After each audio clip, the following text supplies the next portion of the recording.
자비와 인애가 많으시고 노하기를 더디하시는 하나님 아버지, 참 아름다운 봄날입니다. 오늘 이 밤에는 메마른 대지를 적시는 봄비가 내립니다. 하나님이 고난주간을 맞아서 이제 둘째 날 집회를 시작합니다. 아버지, 또 귀한 전성민 교수님 보내주셔서 고난주간 둘째 날 이 화요일 밤에 주님의 말씀을 듣길 원합니다. 하나님, 십자가로 향하신 예수 그리스도를 묵상하며 우리가 주님의 동참하는 것이 무엇인지를 곰곰이 생각해 봅니다. 생각만 하지 않고 내가 삶에서 어떻게 하는 것이 주님 가신 그 십자가의 길을 함께 가는 것인지를 아버지 실천하는 우리 성도들 되게 하여 주시옵소서. 아버지, 피곤한 몸과 마음을 이끌고 주님을 사모하여 이 자리에 나왔습니다. 이 자리에 나온 주의 백성들이 단 한 사람도 그냥 돌아가지 아니하고 주님의 말씀을 통하여 회복되게 하시고 치유받게 하시고 삶의 방향을 재정돈하는 그런 시간 될 수 있도록 은혜를 베풀어 주시옵소서. 아버지, 주님의 백성들을 꼭 만나주시고 이 시간 각자의 필요를 아시오니 성도들의 그 간절한 간구에도 응답하여 주시고 견딜 만한 힘을 주시고 또 말씀을 통하여 치유하시고 회복시켜 주시옵소서. 오늘 말씀을 전하시는 전성민 교수님을 불쌍히 여겨주시고 전성민 교수님 건강 주시고 전성민 교수님 하시는 사역 가운데 하나님이 늘 동행하셔서 아버지만 영광 받는 그런 우리 교수님 될 수 있도록 도와주시옵소서. 오늘도 말씀을 증거하게 되는데 교수님을 통하여 선포되는 그 생명의 말씀, 진리의 말씀이 단 하나도 날아가지 아니하고 우리의 신비 가운데 잘 뿌려지게 하시고 그리고 뿌려진 씨앗들이 우리 마음 가운데서 자라게 하시고 자라난 그 말씀이 주렁주렁 우리 삶 가운데 열매 맺게 하여 주시옵소서. 오늘 우리가 주님을 만나는 밤이 되게 하여 주시옵소서. 주님의 말씀으로 감격하는 밤이 되게 하여 주시옵소서. 예수 그리스도와의 첫사랑을 회복하는 그런 밤이 되게 하여 주시옵소서. 아버지, 간절히 주님을 찾고 사모하는 그런 고난주간 둘째 날 밤이 될 수 있도록 은혜를 베풀어 주시옵소서. 감사하며 생명 되신 예수님의 이름으로 기도합니다.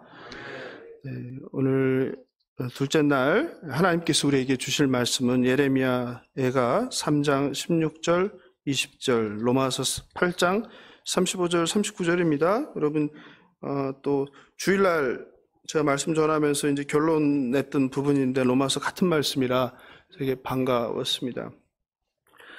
우리 에가서부터 같이 읽도록 하겠습니다. 조약돌로 내 이들을 꺾으시고 죄로 나를 덮으셨도다. 주께서 내 심령이 평강에서 멀리 떠나게 하시니 내가 복을 내어 버렸으며 스스로 이르기를 나의 힘과 여호와께 대한 내 소망이 끊어졌다 하였도다.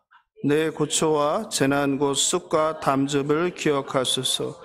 내 마음이 그것을 기억하고 내가 낙심이 되오나. 로마서 말씀 읽겠습니다. 로마서 8장 35절입니다. 누가 우리를 그리스도의 사랑에서 끊으리요. 환난이나 곤고나 박해나 기근이나 적신이나 위험이나 칼이라. 기록된 바 우리가 종일 주를 위하여 죽임을 당하게 되며 도살당할 양같이 여김을 받았나이다 함과 같으니라. 그러나 이 모든 일에 우리를 사랑하시는 이로 말미암아 우리가 넉넉히 이기느니라. 내가 확신하노니 사망이나 생명이나 천사들이나 권세자들이나 현재의 일이나 장래의 일이나 능력이나 함께 읽겠습니다. 높음이나 깊음이나 다른 어떤 피조물이라도 우리를 우리 주 그리스도 예수 안에 있는 하나님의 사랑에서 끊을 수 없으리라. 아멘. 좀 덥지 않으신가요? 저만 땀을 막 뻘뻘 흘리는 것 같은데. 강사님을 소개하겠습니다. 이 전성민 교수님은 여러분 이제 익숙하시죠? 우리 겨울 수련회 때도 아주 정말 귀한 말씀 전해주셔서 많은 분들이 은혜를 받았는데요. 오늘 또 뵙게 되어서 영광입니다. 교수님은 그 밴쿠버 기독교 세계관대학원 원장으로 섬기고 계시고요. 제가 나눠드린 그 주보에 보면은 자세한 소개가 있으니까 참고하시면 좋겠습니다. 오늘 밤에는 특별히 그 느린 하나님과 함께하는 기다림의 신앙이라는 제목으로 말씀을 전해 주십니다. 우리 교수님 나오실 때 큰 박수로 환영해 주시면 좋겠습니다.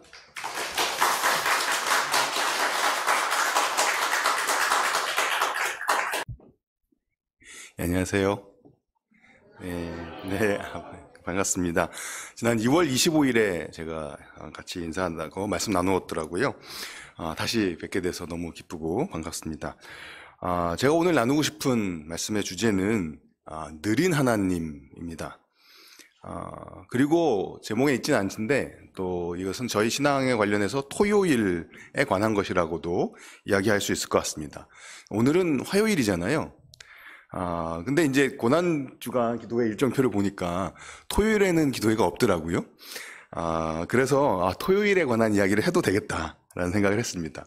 그리고 이제 토요일이라는 얘기는 월, 화, 수, 목, 금, 토일 구체적인 하루 토요일뿐만 아니라 우리들이 좀 더 상징적인 의미가 있거든요. 어떤 의미인지 좀 같이 살펴보았으면 좋겠습니다. 그래서 오늘은 느린 하나님 그리고 토요일이라는 주제로 나눠보겠습니다. 제가 한참 수련회를 참석했던 적이 있었는데요. 그 수련회에 이제 초대 글에 이런 글이 있었습니다. 현실 속에서 우리는 늘 여러 문제들을 마주합니다.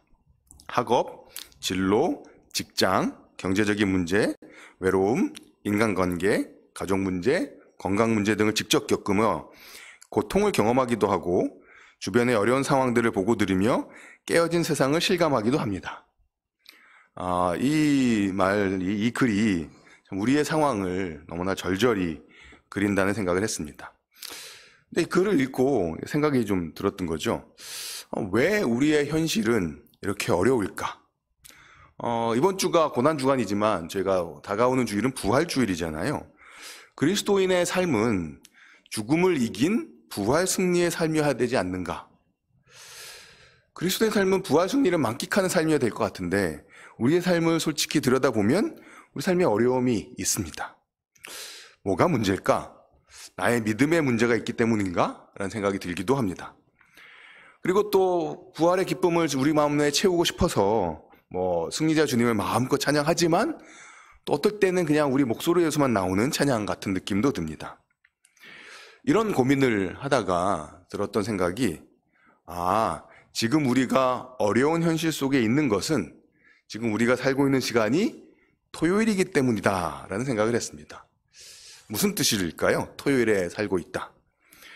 그리스도인의 삶을 설명할 때 여러 가지 비유나 설명들을 하는데 그때 요일로 굳이 얘기해 보자면 금요일 그리고 주일의 경험을 가지고 그리스도의 삶을 많이 설명합니다. 금요일은 예수님께서 죽으신 날이지요. 예수님께서 죽으신 요일이 금요일이었습니다. 그러니까 이 금요일의 현실은 죽음이 모든 것을 이긴 것처럼 보이는 날입니다. 예수님도 그날 돌아가셨으니까요. 반면에 주일은 생명과 승리의 날입니다. 저희가 우리 신앙을 설명할 때 생명이 죽음을 이겼다. 우리 신앙은 생명이 죽음을 이긴 신앙이다고 말하면 두 가지 주제가 있는 거죠. 죽음에 관한 이야기를 하고 생명의 승리를 이야기합니다. 그러니까 죽음의 금요일, 생명의 주일 이 두 가지가 우리 신앙을 설명하는 요일로 이야기하면 비유적인 날이 되는 것이죠. 그러다 보니까 우리의 신앙이 올바르다면 우리의 삶은 항상 주일의 경험, 즉 부활 승리의 경험으로만 가득가득 채워져야 한다고 생각하는 경우가 많은 것 같습니다. 물론 저희 신앙 가운데 그런 주일의 경험, 구원의 감격, 승리의 기쁨을 경험하는 일들이 없지 않습니다. 분명히 있습니다. 대형마트 데 가보면 샘플 음식을 주잖아요. 맛보기 음식처럼 우리의 일상 가운데 이 주일의 실체가 쳐들어온 것이 있습니다. 우리가 살면서 주일의 기쁨을 압니다. 어떤 것과 비슷하냐 하면 사실 먹구름이 껴있는 날이 있잖아요. 근데 먹구름이 우리의 눈에 보이긴 합니다만 가끔 먹구름이 살짝 공간을 열고 그 먹구름 가운데서 햇빛이 쫙 내리비치는 날들이 순간이 있잖아요. 그럴 때 우리는 이 구름 너머에 해가 있다는 사실을 다시금 확인합니다. 그래서 저희가 먹구름 아래 있지만 저 뒤에 햇살이 환하게 있다는 것을 상상하잖아요. 그런 것처럼 저희가 일상의 어려움을 살다가도 그렇게 먹구름 사이에 비치는 햇살 같은 것들을 경험할 때가 있습니다. 문이 살짝 열린 문의 방틈을 통해서 저 안에 환한 방을 엿보는 그런 경험 같은 것이죠.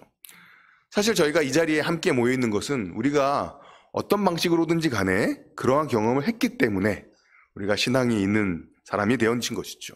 그리고 또 어려운 가운데 그런 경험을 또 하기 때문에 우리가 신앙을 지켜내기도 합니다. 그런데 이것이 사실 우리가 나중에 천국에서 누릴 그 영화로움과 기쁨과 감격에 비교하면 사실 맛보기 음식에 불과할 수 있는 거죠.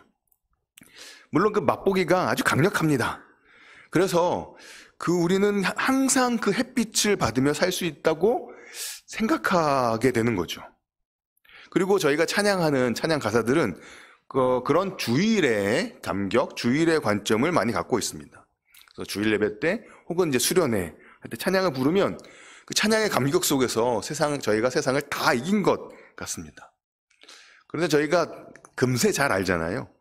주일 예배를 감격 가운데 드렸다 하더라도 문을 나가서 우리가 세상을 살아갈 때 그 감격이 항상 유지되지는 않는다는 것을 알고 있습니다. 감격 가운데 교회 문을 나갔을 때 세상은 그대로 있다는 것을 저희는 잘 알죠. 그래서 우리는 그런 현실에 맞닥뜨리게 되면 아까 말씀드렸던 것처럼 고민을 하게 됩니다. 무엇이 문제인가? 이번 주를 주제로 말하자면 우리의 삶이 항상 부활 승리로만 가득 차 있지 않을 때 도대체 뭐가 문제일까 고민하게 됩니다. 이 승리의 기쁨을 어떻게 다시금 우리가 누릴 수 있을까? 찬양을 더 크게 열정적으로 하면 되나? 이런 고민에 빠지게 됩니다. 그런데 이런 고민을 하다가요, 제가 들었던 생각은 이건 어떻게 보면 굉장히 자연스러운 것이다 라는 생각을 했습니다. 우리 삶이 어려움 가운데 있는 것은 그냥 우리 삶이 그런 것이다. 그것이 우리가 살아가야 될 자연스러운 삶이다 라는 생각을 해보게 되었습니다. 그것을 저는 우리가 살아가는 이 삶의 시간이 죽음이 이긴 금요일도 아니고 부활 승리를 만끽하는 주일도 아닌 그 사이에 토요일을 살고 있다라고 생각하게 되었습니다. 우리가 살아가는 삶은 토요일의 시간입니다. 이게 묘한 시간이더라고요. 토요일은 주일의 승리가 있을 건 아는데 그걸 지금 완벽하게 누리고 있지 않은, 그걸 기다리고 있는, 바라보는 시간이고요. 그렇다고 이 죽음이 완전히 승리해버린 그 시간도 아닌 것이죠. 뭔가 죽음이 세상을 지배하고 있는 것 같고, 하지만 주님께서 승리하신 그 사실을 분명히 아는데 그 두 개의 긴장 속에서, 또 어떨 때는 역설 속에서 살아가는 시간이 우리의 삶의 시간인 것이죠. 그러다 보니까 우리의 토요일의 삶은 기다리는 토요일이 되는 것 같습니다. 부활의 주일이 올 것을 우리는 알고 있습니다. 그러니 우리가 신앙인이고 우리가 함께 신앙생활을 하는 것이죠. 부활의 주일이 올 것을 분명히 알지만 여전히 기다려야 한다는 것입니다. 오늘 애가 3장 말씀을 같이 읽었었는데요. 제가 읽으면서 조금 여기 이렇게 낙심되구나, 이런 데서 이제 말씀을 끊어도 되나 뭐 이런 생각이 들 만한 인용이었었는데요. 예레미야 애가를 통해서 이런 토요일을 살아가고 있는 우리의 삶이 어떤지를 조금 짚어보았으면 좋겠습니다.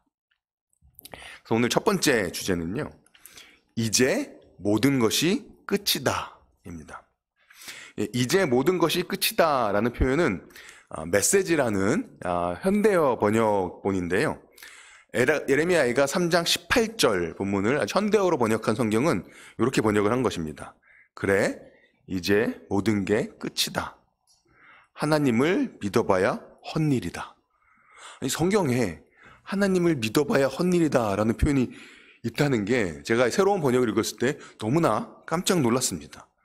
도대체 이 예레미야 애가를 지은 사람은 어떤 경험을 했길래 이런 결론에 도달한 것일까요?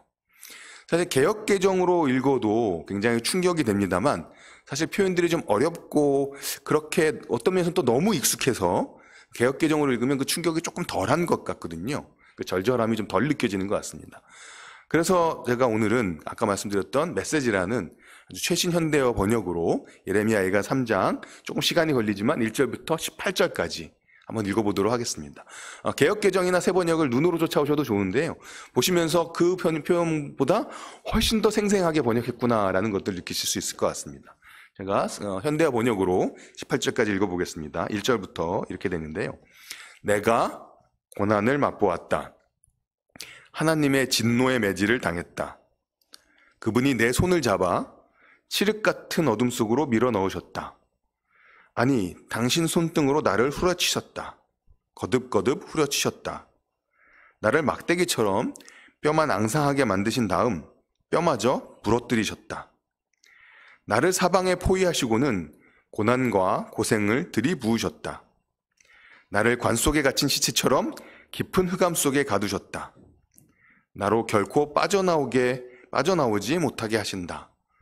내 손을 묶으시고 내 발에 족쇄를 채우신다. 아무리 부르짖으며 도움을 청해도 내 기도를 자물쇠로 잠그시고 열쇠마저 없애버리신다. 떠내온 돌로 내 길을 막으신다. 나를 사지로 몰아넣으신다. 그분은 나를 노리며 뒤를 쫓는 곰, 숨어있다 벼랑간 달려드는 사자이시다. 나를 쓰러뜨려 길 바깥으로 끌고 가서는 나를 찢어 발기시니 나는 모조리 다 뜯겼다. 그분이 활과 화살을 꺼내 나를 관역으로 삼으셨다. 화살통에서 활을 꺼내 내 배를 쏘셨다. 모두가 나를 비웃었다. 조롱하는 노래를 부르며 나를 희롱했다. 그분은 썩어 악취나는 음식을 내 목구멍에 밀어넣으시고 고약한 음료를 잔뜩 마시게 하셨다. 그분이 내 얼굴을 자갈에 갈아버리셨다. 나를 진창에 처박으셨다. 나는 삶을 아주 포기해버렸다. 희망을 영영 잊고 말았다. 나는 속으로 중얼거렸다. 그래, 이제 모든 게 끝이다. 하나님을 믿어봐야 헛일이다. 도대체 어떤 경험을 했길래 이런 묘사를 하고 하나님을 믿어봐야 헛일이라는 이야기까지 하게 되었을까? 본문을 조금 하나하나 살펴보면요.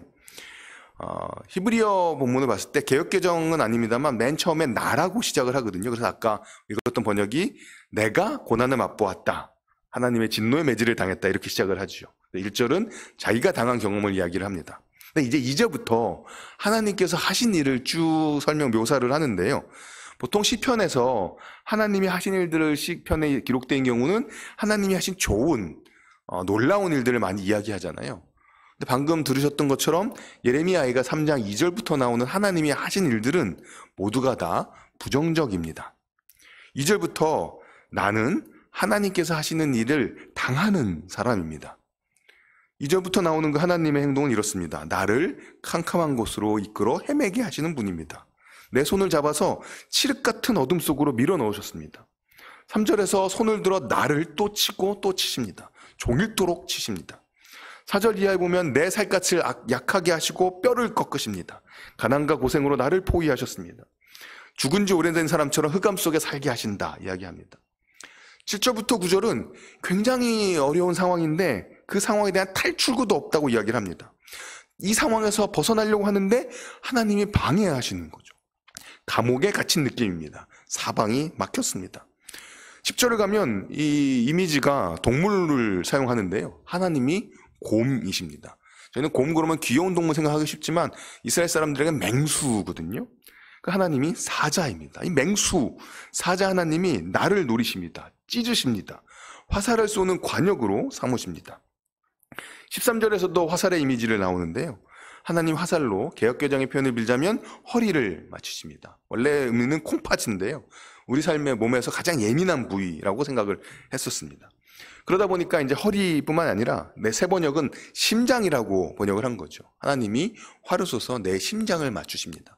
이거는 사랑의 큐피트 화살을 쏘서 큐피트 화살이 가슴에 맞아서 사랑하게 되는 게 아니라 나의 가장 아픈 부분을 하나님께서 화살을 쏘셔 맞추셨다는 겁니다. 그러니 옆에 있는 사람들은 조롱합니다. 15절에서는 썩어 악취나는 음식을 내 목구멍에 밀어넣으시고 고약한 음료를 잔뜩 마시게 하셨다고까지 애가 기자는 이야기를 합니다. 내가 찾아 마신 것도 아니고 하나님이 목구멍에 쑤서 밀어넣으셨다라고 이야기합니다. 17절 표현은 굉장히 대담하지요. 돌로 내 이를 바수시고 나의 얼굴을 땅에 비비신다. 내 얼굴을 자갈에 갈아버리셨다. 메시지는 나를 진창에 처박으셨다라고 번역했습니다. 16절까지 하나님께서 하신 일을 하고 나서 이제 17절에 주어가 다시 바뀌는데요. 이때 다시 시인이 얘기합니다. 그런데 이때 이렇게 말하는 거죠. 나는 삶을 아주 포기해버렸다. 세 번역 표현을 빌자면 내게서 평안을 빼앗으시니 나는 행복을 잊고 말았다. 그리고 나서 이제 18절에 하나님의 이름이 처음으로 언급이 됩니다. 우리 개역개성에서는 1절에 하나님 여호와가 나오긴 하는데요. 원래는 그냥 그의 분노라서 18절 가서야 처음으로 여호와 주님이라는 하나님의 이름이 언급됩니다. 그리고 희망이라는 단어도 등장을 하는데요. 어려운 얘기를 잔뜩 했으니까 이제 하나님도 나오고 희망도 나오니까 뭔가 긍정적인 반전이 있겠지라고 생각할 만한 시점인데 18절에 하나님의 이름도 나오고 희망도 나오지만 그 둘을 이렇게 묶어서 이야기합니다. 여호와께 주님께 두었던 마지막 희망마저 사라졌다.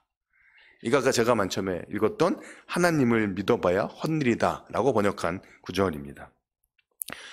하나님의 이름이 등장합니다. 희망이라는 단어도 입에 올라옵니다. 그런데 여전히 절망적입니다. 나의 힘과 여호와께 대한 새 소망이 끊어졌다. 나오는 이 탄식뿐이다.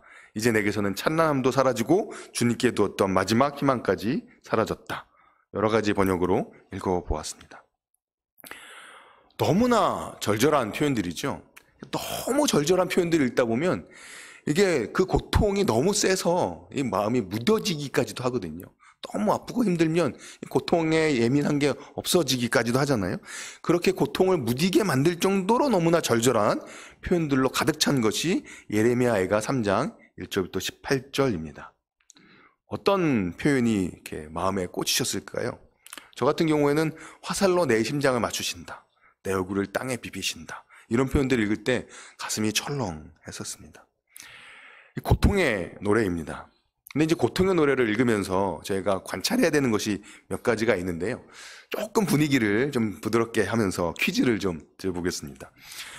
예레미야 애가는 몇 절까지 있을까요? 샥 보시면 네. 퀴즈 내는 소리인가요? 네. 예레미야 애가는 몇 절까지 있을까요?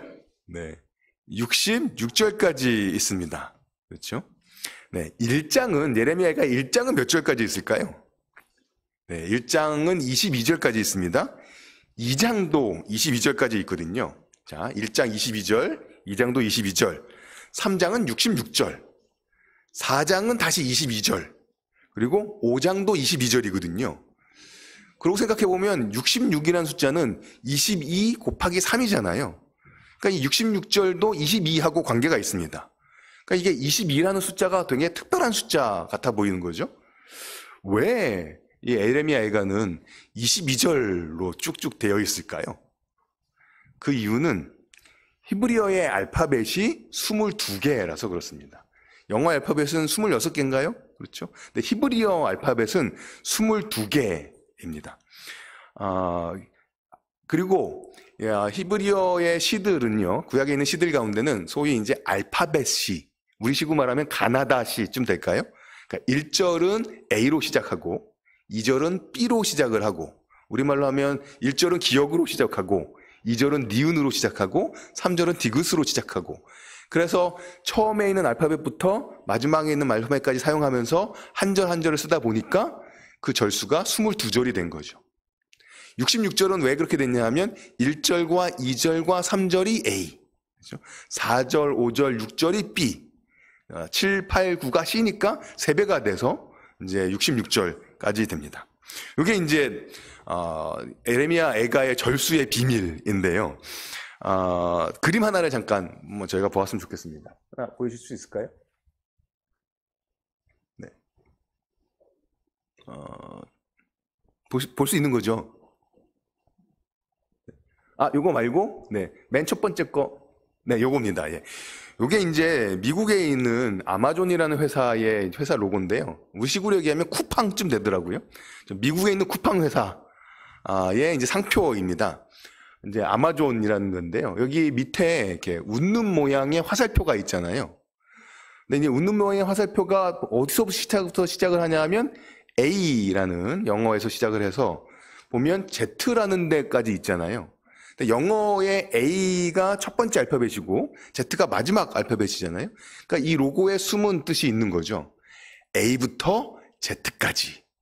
그 얘기 뭐냐면 없는 게 없다. 쿠팡도 그런 것 같더라고요. 그러니까 이 상표는 우리 이 온라인 매장에는 없는 게 없다, 모든 게 다 있다라는 것을 표현하는 상표입니다. 아까 보여드렸던 사진 잠깐 이제 히브리어로 된 걸 보시면 아까 제가 설명드렸던 모양 그대로인 거죠. 1절부터 3절까지 빨갛게 칠한 A, 4절부터 6절까지 노랗게 칠한 B, 이런 식으로 되어 있는데요. 이 사실을 저희가 생각해 봅니다. 자, 예레미야 애가라는 슬픔의 노래가 알파벳으로 되어 있습니다. A에서 시작해서 Z로 끝나고 있습니다. 무슨 의미가 있을까요? 첫 번째는요, 고통을 이야기하는데 결코 가볍게 다루지 않겠다는 뜻이 담겨 있습니다. A부터 시작해서 Z까지를 사용해서 고통을 묘사하고 있잖아요. 그러니까 고통 중에 어떤 것도 빠뜨리지 않고 이야기해보겠다라는 의도가 들어가 있습니다. 그리고 또 하나는 굉장히 역설적인 의도인 것 같은데요. 시인이 굉장히 슬프잖아요. 굉장한 고통 가운데 있습니다. 그야말로 정신줄을 놓을 수밖에 없는 그런 상황에 있죠. 아까 저희가 읽었던 표현들을 보면 야, 이 고통 가운데 어떻게 이 정신줄을 잡고 살 수 있을까라는 생각이 들 만한 경험을 했던 것 같은데, 그런 경험을 시로 표현하는데 A로 첫 줄을 쓰고 B로 둘째 줄을 쓰고 맨 마지막을 Z로 시를 쓰고 있는 거죠. 이건 그냥 정신줄을 놓고 막 슬프다는 얘기를 막 한탄하듯이 던져서는 나올 수 있는 규칙이 아니잖아요. 엄청난 절망과 고통 가운데 있는데 그 감정을 표현하는데 정말로 처절하게 절제되어 있는 느낌 또한 우리에게 주는 형식입니다. 정신줄을 놓을 수밖에 없는 상황에도 불구하고 아주 정교한 형식을 지키고 있는 거죠. 그 내용은 굉장히 슬프고 다 허물어져 있는 현실입니다. 형식은 근데 너무나 잘 단정하게 되어 있는 거죠. 너무나 차이가 심하잖아요. 이러한 내용과 형식이 일치하지 않는 모습은 역설적으로 그 내용의 그 밀도나 그 강도를 더 세게 만들어주는 거죠. 이제 장례식장 같은 데 가보면 이제 너무나 슬픈 가운데 우는 가족들과 사람들을 만나게 되잖아요. 그럴 때 완전히 그냥 슬퍼서 정말 목 놓아서 정말 정신 다 빠져서 이렇게 우시는 모습과 보니까 굉장히 슬픈 장례인데 그 슬픔 속에서 정신줄을 놓치지 않으려고 바짝 정신을 차리고 있는 그 모습, 어떤 게 더 우리에게 절절하게 다가올까요? 너무나 힘들어서 모든 걸 내려놓고 슬퍼하는 모습도 우리에게 큰 슬픔과 아픔이 되지만 그 와중에서도 정신줄을 놓치지 않으려고, 내가 나마저 정신을 놓치면 이걸 어떻게 수습하나 해서 끝까지 슬퍼도 슬픔을 겉으로 표현하지 못하는 분들도 계시잖아요.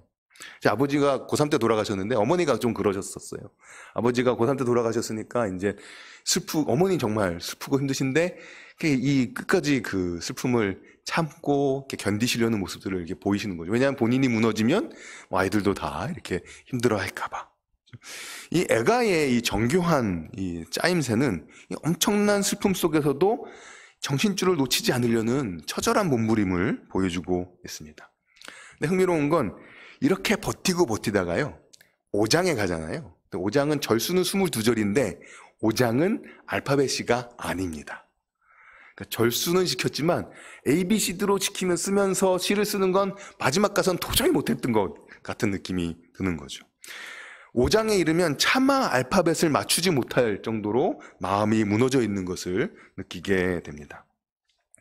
세 번째로 애가가 이렇게 알파벳의 형식을 띠고 있다는 것은 우리에게 알려주는 게 마지막 하나 가지가 더 있는데요. 그것은 고통에는 끝이 있다는 사실을 알려주고 있습니다. 애가잖아요. 슬픈 노래가 5번 반복됩니다. A부터 시작해서 모든 고통을 훑고 Z까지 끝납니다. 1장이었죠. 2장 다시 시작합니다. 고통의 처음부터 끝까지 다 이야기를 하죠. 2장, 3장, 4장, 5장. 5번이나 모든 고통을 반복하고 노래했지만 결국은 5장 지나서 애가가 끝나고 있습니다. 고통의 이야기를 5번 거치고 마침내 끝이 나는 거죠. 고통에는 끝이 있습니다. 분명히 있습니다. 바라기는 우리가 살아있는 동안에 그 고통이 그치기를 바라지만 어떤 경우에는 아까 제가 아버님 말씀을 드렸는데요. 대장암이셨어요. 마지막에 암의 고통이 굉장히 컸거든요. 그러니까 때는 이제 이제 쉬고 싶다 이렇게 말씀하시더라고요. 이제 더 이상 투병하기 너무 힘드시고 이제 하나님 품에 안기고 싶다 이런 식의 고백이셨는데요. 사실 저희가 그런 마지막을 바라지는 않지요. 저희가 원하는 마지막은 아닐 수 있고 또 우리가 스스로 선택해서는 안 되는 방식이지만 우리의 몸의 삶이 끝나면 고통은 끝이 나기는 합니다. 고통과 고난이 영원하지는 않습니다. 그래서 고통이라는 것이 우리를 완전히 지배해서는 안 되는 거죠. 고대 근동에서는 바다라는 이미지가 혼돈의 상징이었습니다. 저희는 바다 그럼 굉장히 넓고 평화로운 듯한 느낌도 들지만 옛날 사람들이 볼 때는 바다는 굉장히 혼돈이었던 거죠. 그런데 창세기를 보면 또 시편의 노래를 보면 하나님께서 바다의 경계를 만드셨습니다. 하나님께서 바다의 경계를 만드셨듯이 고통에도 하나님은 경계를 지으셨습니다. 고통 또한 자기 마음대로 다 흘러 넘쳐서 모든 삶을 다 집어삼키지는 못하는 것이죠. 하나님께서 그 고통의 경계를 정하셨습니다. 물론 우리가 그 고통 가운데 있을 때는 쉽지 않은 이야기입니다. 이게 인터넷에 남는 이야기라 좀 조심스럽긴 한데 이건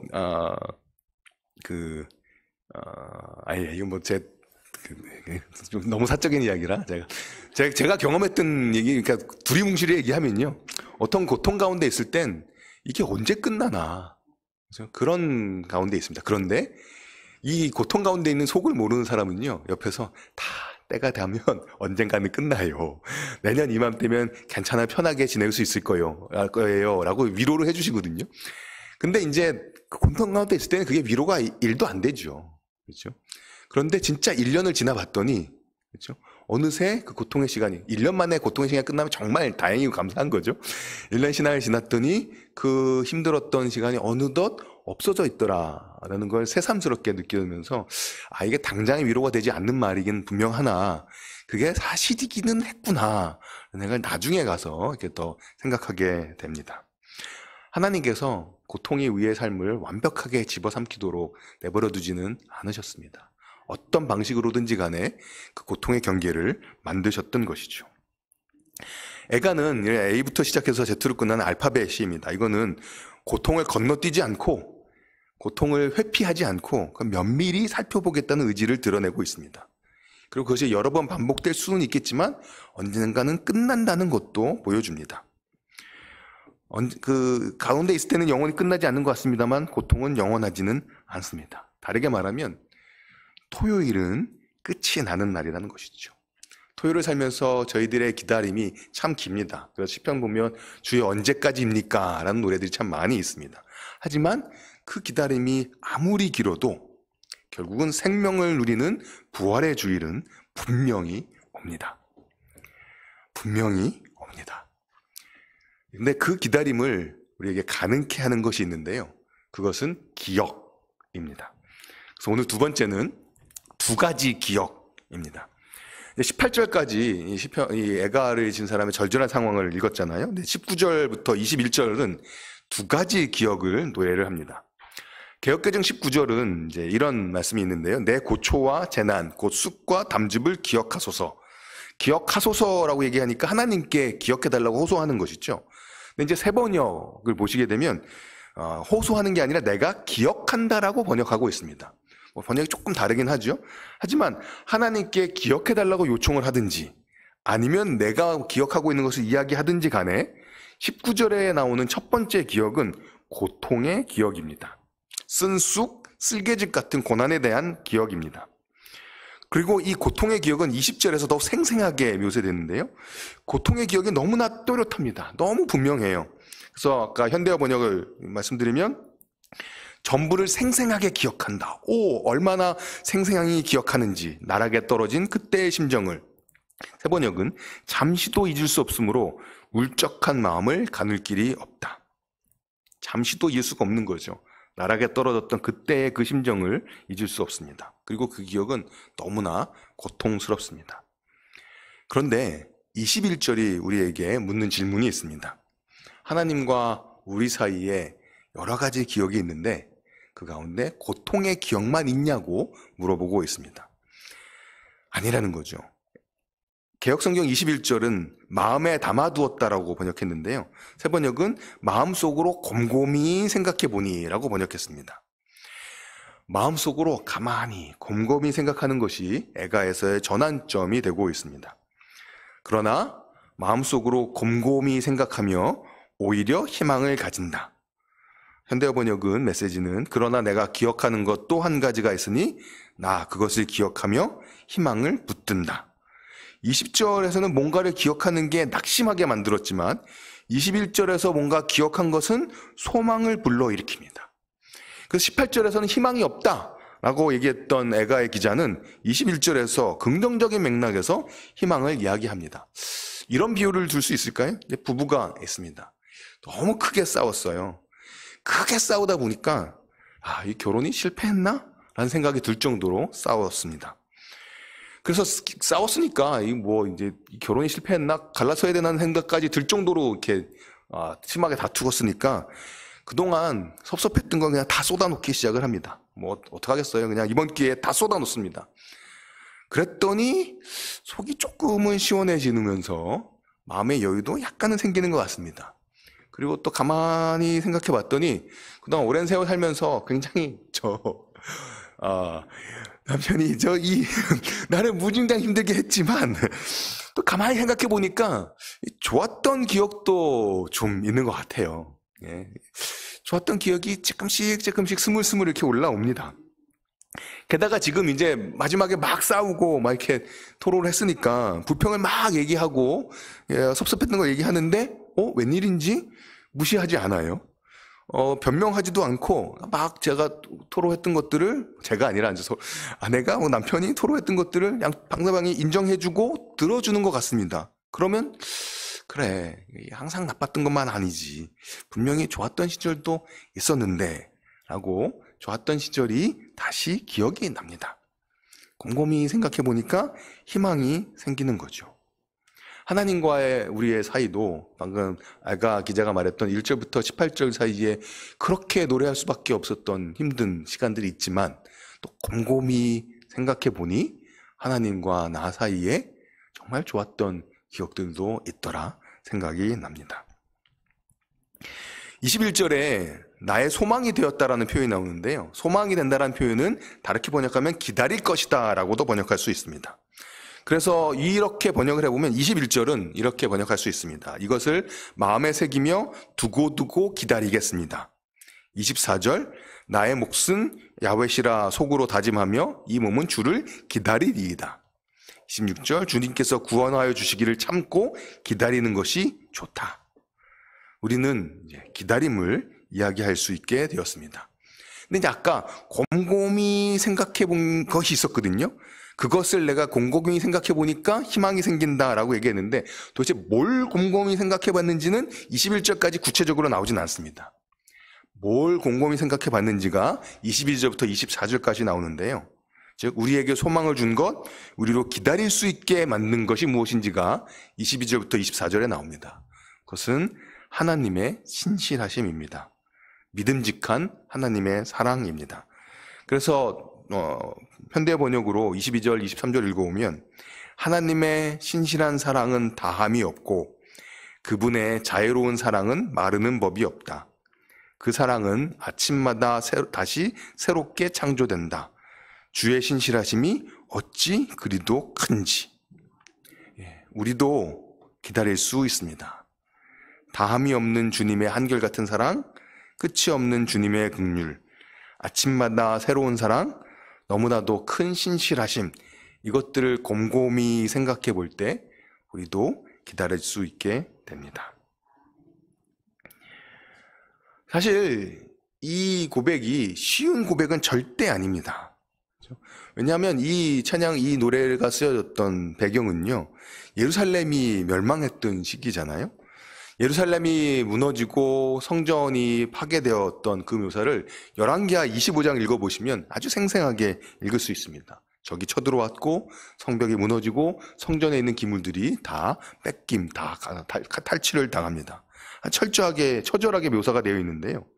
그리고 또한 그런 배경뿐만 아니라 지금 22절, 24절 읽었지만 저희가 맨날 애가를 읽으면 앞에 1절부터 18절까지 읽지 않고 22절로 바로 건너뛰어서 읽잖아요. 하지만 저희가 오늘은 1절부터 쭉 읽어왔죠.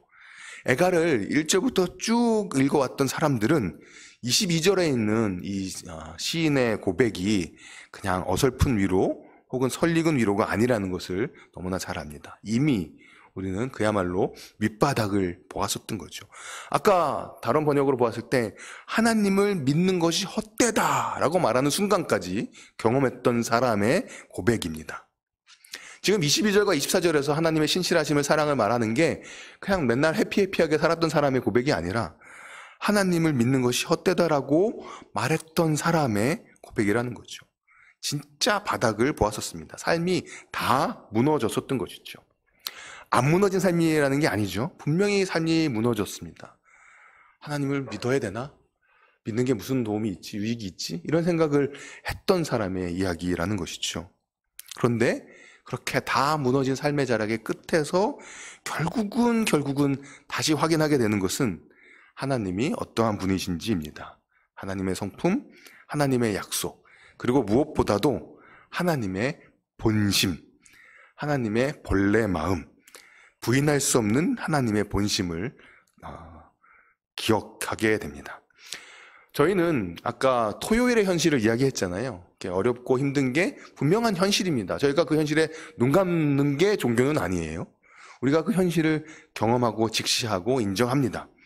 그런데 신앙을 갖는다는 것은 토요일의 현실을 무시하는 게 아니라 그 현실이 있음에도 불구하고 또 다른 현실 또한 진짜라고 붙잡는 것입니다. 처절한 현실이 있습니다. 이것을 잊어버리는 게 아니라 이 현실만큼이나 하나님의 다함 없는 사랑 또한 분명한 사실이고 현실이라는 것이죠. 그래서 우리는 기다립니다. 그래서 오늘 세 번째는 하나님의 본심, 하나님의 원래 마음입니다. 24절에서 하나님의 다함 없는 사랑이 지금 생생한 현실이라는 것을 고백을 했습니다. 그래서 기다립니다. 그래서 이 기다림에 관해서 시인은 몇 가지 충고, 권고들을 합니다. 25절에서 기다리는 사람, 구하는 영혼들에게는 여호와는 선하십니다.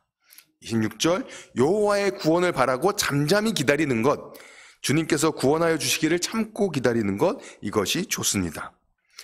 젊은 시절 고난을 겪고 끝까지 견디는 사람, 그 사람은 복됩니다 라고 말합니다. 그리고 28절부터 30절까지 잠잠하게 기다린다는 것이 어떤 모습인지를 구체적으로 묘사하는데요. 사실 쉽지 않은 삶이긴 해요. 겸손히 살면서 때리는 사람에게 뺨을 대주고 욕을 하면 기꺼이 들어주라고 이야기합니다. 쉽지 않죠? 그런데 31절부터 33절에는 그런 기다림이 의미가 있는 이유를 설명해 줍니다. 32절이죠. 왜 이 기다림이 의미가 있냐? 주님이 한 번 가면 영영 돌아오지 않는 분이 아니시기 때문이다. 하나님은 엄하시나 또한 자애로우신 분이시고 하나님의 신실하신 사랑은 무궁무진해서 동나는 법이 없다는 것입니다. 32절을 핵심 구절이라고 말할 수 있을 텐데요. 하나님의 마음을 얘기해주는 핵심 구절입니다. 메시지 현대번역 이렇게 얘기했습니다. 그분은 우리에게 고난을 주시고, 고난 안 주셨으면 좋겠습니다만 고난을 주신대요. 고난을 주시고 난관을 봉착해 하시는 것이 있는데 이게 하나님께서 즐거워하면서 하시는 것은 아니라는 것이죠. 너 한번 고난 좀 당해봐 하면서 고난을 주시는 분은 아니라는 것이죠. 우리를 괴롭히거나 근심하게 하는 것은 하나님의 본심이 아니다라고 이야기합니다. 저는 애가는 아닙니다만 이 하나님의 본심을 가장 잘 보여주는 말씀이 있는데 에스겔서 18장 32절이라고 생각을 합니다. 에스겔서는요 그야말로 죄악에 찌들은 이스라엘의 모습을 그리고 죄악에 찌들은 이스라엘 하나님이 심판하시겠다라고 말씀하시는 본문이거든요. 하나님이 죄악을 미워하시니까 심판하시겠다 합니다. 그런데 그 심판을 이야기하면서도 32절에 이렇게 말씀하십니다. 죽을 자가, 즉 죄악 때문에 죽게 되는 거죠. 죽을 자가 죽는 것도 마땅히 죽음을 받아야 될 사람일지 모르지만 죽을 자가 죽는 것도 내가 기뻐하지 아니하노니 너희는 스스로 돌이키고 살찌니라. 제발 죽지 말고 살아라. 제발 돌이켜서 살아라. 이게 하나님의 가장 깊숙한 마음입니다. 저희가 하나님의 심판, 하나님의 진노 이런 것들 생각하다 보면 마치 하나님이 어떨 때는 벌 주는 거를 즐겨하는 분처럼 생각될 때가 가끔 있거든요. 하나님은 설령 그런 시간을 우리에게 주신다 하더라도 그게 하나님의 원래 마음은 아니시라는 것이죠. 죽을 자가 죽는 것도 하나님은 결코 기뻐하는 분이 아니십니다. 그러니 제발 돌이켜라. 돌이키면 살 수 있거든. 살아라. 라고 외치시는 것이 하나님의 가장 깊숙한 마음입니다. 우리가 살면서 경험하는 결국은 모든 것, 어떤 어려움과 복이 다 하나님으로부터 오는 것이죠. 그리고 가만히 생각해보면 저희는 항상 하나님께서 우리에게 주신 궁극적인 복을 누리며 살고 있습니다. 그것은 다름 아닌 우리의 생명인 것이죠. 어떤 어려움도 우리에게 주어진 생명이라는 선물이 정말 좋은 것이다 라는 사실을 취소할 수는 없습니다.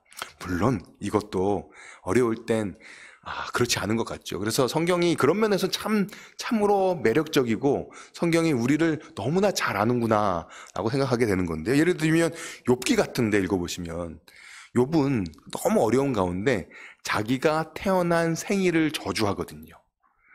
내가 차라리 태어나지 않았더라면 어땠을까? 내가 태어나던 날이 저주를 받았더라면 어땠을까라고 고통 가운데 그것까지 이야기를 하거든요. 성경은 우리가 그런 경험을 할 수도 있다는 것을 너무나 잘 알고 있습니다. 그렇지만 그런 어려움도 결국은 생명이라는 선물이 참으로 좋은 선물이다라는 사실을 취소할 수는 없는 거죠. 우리가 그렇게 고통을 얘기하지만 생명은 좋은 선물입니다. 이러면서 묵상해보고 싶은 가사가 있었는데요. 이런 가사입니다. 제가 노래를 잘하는 사람이면 이쯤에서 이게 노래를 이렇게 찬양을 하면 좋을 텐데 그건 제가 잘 못하고요. 그냥 가사만 읽어보겠습니다. 세상 소망 다 사라져가도 주의 사랑은 끝이 없으니 살아가는 이 모든 순간이 주 은혜입니다. 지금 우리가 살아있는 그것이 다함이 없는 하나님의 신실하심의 증거라는 것이죠. 그래서 이 찬양 가사는 우리의 신앙의 본질을 알려줍니다. 세상 소망 다 사라져가도 주의 사랑은 끝이 없으니. 근데 조금 이상하다는 느낌 안 드시나요? 주님의 사랑이 끝이 없다면 그렇죠? 나의 세상 소망이 다 채워져야 되는 거 아닌가? 그렇죠? 아니 두 개가 너무 다르잖아요. 세상 소망이 다 사라져가도 주의 사랑이 끝이 없다는 거죠. 아니 주의 사랑이 끝이 없으면 세상 소망 가득 차야 될 텐데 이 찬양은 아주 역설적으로 얘기를 하고 있습니다. 과연 세상 소망이 다 사라져가도 주의 사랑이 끝이 없다. 그렇기 때문에 살아가는 모든 순간이 하나님의 은혜임을 나는 믿는다. 야, 이 가사가 진짜 무지막지하죠. 주의 사랑을 우리가 느끼고 고백하는 건 세상 소망이 모락모락 올라올 때 하나님이 나를 사랑하시는구나. 제가 사실은 오늘 간증 프로그램을 하나 녹화를 하고 왔는데요. 간증을 하고 나니까 마음에 부담으로 남는 게 간증은 이렇게 좋은 일이 있었습니다 라고 자꾸 말하게 되잖아요. 그러니까 좋은 일이 있을 때만 하나님이 나를 사랑하시고 나에게 은혜가 있었다라는 식으로 말한 것 같아서 마음에 부담이 좀 많이 남는 것 같습니다. 그런데 그렇지 않은 것이죠. 세상 소망이 다 사라지는 그 순간에도 하나님의 사랑은 끝이 없는 것입니다. 그리고 그 끝없는 사랑 때문에 살아가는 순간이 주님의 은혜인 것이죠. 이 가사에 우리의 마음이 얼마나 담길 수 있을까요? 이 질문에 그래도 조그마한 위로가 되는 말씀이 있습니다. 마가복음 9장 21절에 보면 귀신 들린 아들을 고쳐달라고 예수님께 하는 아버지가 도움을 청합니다. 그러자 이제 예수님은 믿는 자에게 능치 못할 일이 없다고 얘기를 하시죠. 그러자 이제 아버지가 이렇게 소리 지릅니다. 내가 믿나이다. 근데 그러고 일어나서 나의 믿음 없는 것을 도와주소서. 저는 이 찬양을 부를 때 살아가는 이 모든 순간이 주 은혜임을 나는 믿네 라고 고백하지만 이 가사 뒤에 백코러스로 나의 믿음 없는 것을 도와주소서라는 소리가 들리는 것 같습니다. 이 찬양 가사를 누가 있는 그대로 100% 그대로 할 수 있을까요? 할 수 있다면 너무 은혜인 거죠. 하지만 이 가사에 우리의 진심을 100% 담지 못하더라도 우리는 믿음 없는 것을 도와주소서라는 말을 그냥 나는 믿네라고 표현해낸 것이죠. 살아가는 이 모든 순간이 주 은혜인을 나는 믿네. 나의 믿음 없음을 도와주소서. 괄호 안에 따라오고 있습니다. 하나님의 신실하신 사랑은 떨어지는 법이 없습니다. 그러면 우리가 여기서 떠오르는 질문이 하나 마지막 더 있는데요. 진실하신 사랑이 떨어지는 법이 없다면 1절부터 21절까지 하나님에 대해서 원망한 표현들이 있잖아요. 이 원망한 것은 그러면 잘못된 것이었냐? 그렇지 않은 것이죠.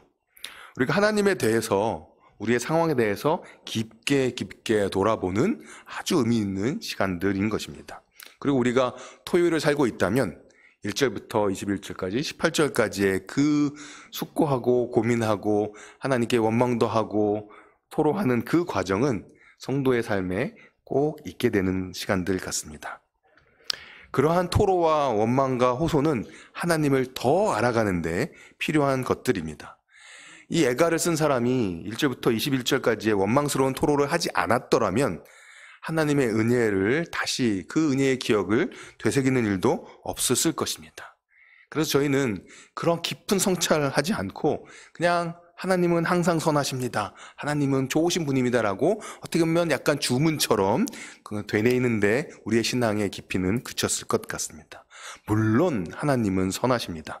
하지만 그 하나님의 선하심에 대한 고백이 처절한 토요일의 현실 속에서 고백될 때 진짜 무게와 의미를 담게 됩니다.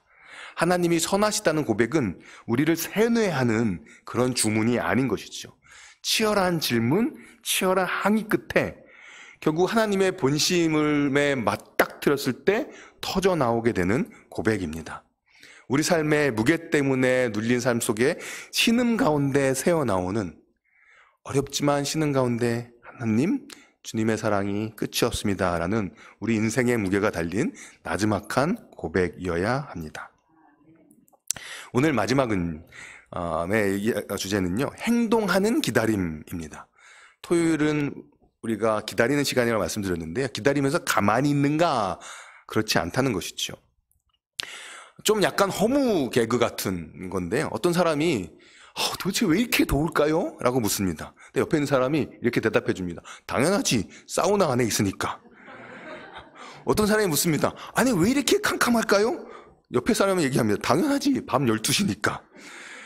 저희들이 맨 처음에 했던 질문이 있죠. 우리의 삶은 왜 이런 어려움과 고난이 많이 있을까? 우리의 삶에 있는 위치와 시간들을 다시 생각해보면 어떻게 보면 의외로 쉬운 답이 있을 수 있습니다. 우리의 삶이 우리가 원하는 대로 다 이루어지지 않고 행복하지만은 않은 이유는 어쩌면 단순합니다. 하나님께서 우리에게 토요일의 삶을 살게 하고 계시기 때문인 것이죠. 그냥 우리가 토요일을 살고 있기 때문에 토요일은 원래 그런 날인 거죠. 우리가 광야에 있기 때문인 것이죠. 그리고 또 한 가지 사실은 이 토요일의 시간을 광야 속에 살고 있는데 그때 우리와 함께하고 계신 하나님이 느린 하나님이신 것이죠. 역시 또 이게 좀 하나님 좀 빠르시면 얼마나 좋을까 싶은데 무슨 이유인지 모르겠지만 하나님은 많은 경우에 참 느리십니다. 그러다 보니까 우리가 토요일에 광야에 살면서 느린 하나님과 함께 있다 보니 우리에게 필요한 건 기다림이 된 것이죠. 마냥 기다리기만 하는 것은 아닙니다. 기다림 중에 우리에게 해야 될 중요한 행동은 무엇보다 기도입니다. 그래서 42절부터 보시면 기도가 시작이 되고요. 3장 끝까지 이제 기도입니다. 그래서 고통의 토로, 하나님에 대한 기억, 그리고 이제 기다림 가운데 드려지는 기도가 이어집니다. 그래서 기도는 누군가 이렇게 말했습니다. 고통이 만들어내는 최선의 결과이다. 그리고 기도 가운데 우리는 자신을 돌아보고 그리고 마침내는 하나님에 대한 신뢰까지 나아가게 됩니다. 그리고 아주 구체적인 간구로 이어지게 되지요. 문제가 있는 거죠. 아까 말씀드렸던 것처럼 하나님이 기도를 들어주십니다. 하지만 느리십니다. 하나님이 결국 58절 보시면 원한도 풀어주시고 목숨도 건져주십니다. 억울한 일에 대해서 바른 판결도 내려주십니다. 못된 비난에 대해서도 갚아주실 것입니다. 그런데 느리세요. 하나님이 신실하십니다. 그런데 신속하지는 않으신 경우가 많습니다. 그래서 어찌하였든지 간에 끝이 있고 다 지나간다 하더라도 느리게 지나가는 토요일의 고통의 시간은 사실 힘이 듭니다. 그래서 우리는 함께 기다리는 공동체가 필요합니다. 토요일을 기다릴 수 있는 그 힘은 이 토요일이 끝나면 부활의 주일이 있다라는 믿음이거든요. 부활이 있다라는 것을 증언해주는 사람들, 부활의 주일에 부활이 있다는 것을 늘 기억하게 해주는 부활의 증인 공동체가 필요합니다. 그리고 우리가 그런 공동체가 되어야 하는 것이죠. 그래서 우리가 기다리는 동안 우리에게 요구되어지는 또 다른 행동은 함께 하는 것입니다. 진짜 부활이 진짜 사실이라는 것을 믿고 토요일을 살아내는 그런 부활의 증인이 되어서 함께 기다리는 것입니다.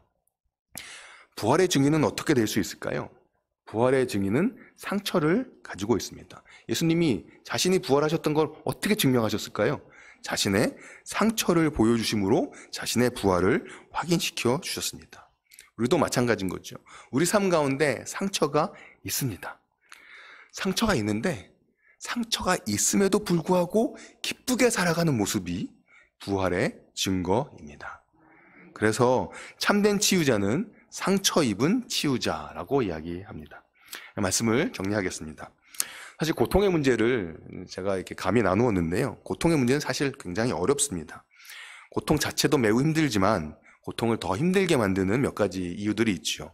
첫 번째는 두려움입니다. 고통이 끝나지 않을 것 같은 두려움. 그리고 또 힘들게 하는 것은 외로움입니다. 고통은 하나님이 나를 잊으신 것 같다고 생각하게 만듭니다. 하나님 나를 버리신 것 같다고 생각하게 만듭니다. 그래서 고통은 나를 외롭게 만듭니다. 근데 이제 고통을 이렇게 힘들게 만드는 두려움과 외로움을 이기는 법이 있습니다. 그것이 함께함입니다. 그래서 고통의 현실을 살아가는, 고난주간을 살아가는, 토요일을 살아가는 우리에게 필요한 영성은 무엇보다도 함께하는 영성입니다. 하나님과 함께하는 영성입니다. 하나님이 신실하시다고 말씀드렸죠. 하나님의 신실하심은 무엇보다도 함께 하시는 신실함입니다. 그래서 오죽하면 예수님의 이름이 우리와 함께 하시는 하나님, 임마누엘이십니다. 함께 하시는데요. 먼저 찾아와서서 우리와 함께 하십니다. 아기가 태어나면 그 아기가 자라면서 어느 순간에 내 앞에 부모님이 함께 있더라는 것을 알게 되죠. 아기가 부모와 함께 있다는 것을 인식하기 이전부터 부모는 아기와 함께 있습니다. 하나님은 우리가 알아채기 전부터 우리와 이미 함께하고 계셨습니다. 그래서 하나님 품속에서 우리가 작은 경험을 하나하나 쌓아가면서 하나님을 향한 우리의 신뢰는 조금씩 자라가는 것입니다. 그래서 내가 원하는 것이 아니라 결국은 나보다 높으시고 우리보다 깊으시고 지혜로우신 그분의 뜻이 이루어지는 것을 더 바라는 사람이 되어갑니다. 그래서 그리 아니하실지라도 내가 원하는 것이 아닌 그것을 하지 아니하실지라도 여전히 하나님을 신뢰하고 떠나지 않는, 배신하지 않는 의리의 사람이 되어갑니다. 하나님과 함께하는 영성이 필요하고 우리는 또한 옆에 형제자매들과 함께하는 영성이 필요합니다. 왜냐하면 우리는 함께 걸어가는, 또 함께 기다리는 사람들이기 때문입니다. 우리가 바라는 것보다 느린 하나님을 함께 기다리는 사람들입니다. 함께 기다리는 공동체입니다. 오늘 본문을 16절부터 20절까지 읽었었잖아요. 그리고 맨 마지막 18절에 보면 하나님을 믿어봐야 헛일이다 라고 되었고, 그렇게 이야기가 끝나는 것 같았습니다만 본문은 계속되었던 것이죠. 그것이 아까 저희가 읽었던 22절 이하의 말씀입니다. 하나님의 신실한 사랑은 다함이 없고 그분의 자애로운 사랑은 마르는 법이 없다. 그 사랑은 아침마다 다시 새롭게 창조된다. 주의 신실하심은 어찌 그리도 크신지. 거듭 말하노니 나 하나님을 붙들리라. 그분은 내가 가진 전부이시다. 열정을 품고 기다리는 사람, 열심으로 찾는 이는 하나님께서 반드시 선대하신다. 잠잠히 소망하며 하나님의 도우심을 잠잠히 바라는 그 사람은 복되다.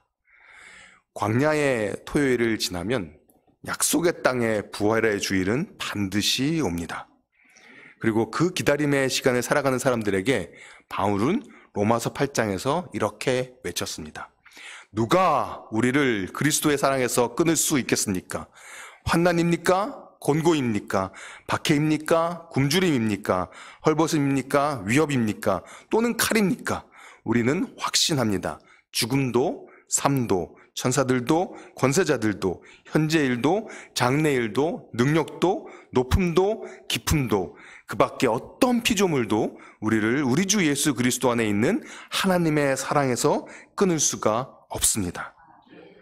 이 바울의 외침이 우리의 믿음입니다. 우리는 느린 하나님과 함께 부활의 증인인 친구들과 함께 기다림의 신앙을 익힐 것입니다. 함께 기도하겠습니다. 살아계신 하나님 아버지 감사합니다. 살아계신 하나님께서 우리에게 생명을 주시니 감사합니다. 그런 하나님, 그 생명을 갖고 살아가는 이 토요일의 시간이 그리 쉽지만은 않은 것을 주님께 고백합니다. 주님께 호소합니다. 주님께 토로합니다. 그런 하나님, 우리 가운데 하나님께서 베풀어 주신 신실하신 사랑에 대한 기억이 있습니다. 주님, 세상 소망이 다 사라져가도 주의 사랑은 끝이 없습니다. 하나님, 그 사랑을 이 살아가는 모든 순간이 하나님의 은혜임을 믿습니다. 나의 믿음 없음을 도와주소서. 감사하며 예수님의 이름으로 기도했습니다.